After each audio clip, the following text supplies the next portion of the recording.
కేంద్ర బీజేపీ ప్రభుత్వం నిన్న పార్లమెంటులో ప్రవేశపెట్టినటువంటి బడ్జెట్లో తెలంగాణ రాష్ట్రానికి తీవ్ర అన్యాయం చేసింది.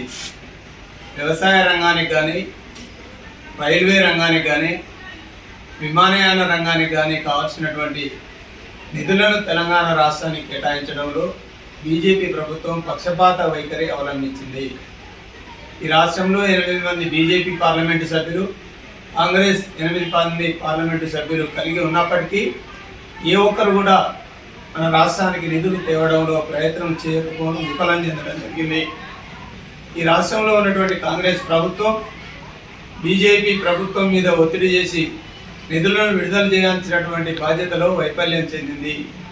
అందుకే ప్రజలు కేసీఆర్ గారి నాయకత్వంలో పార్లమెంటు సభ్యులను గెలిపించి ఉన్నట్లయితే ఈ పరిస్థితి తెలంగాణ రాష్ట్రానికి దాపురించేది కాదు.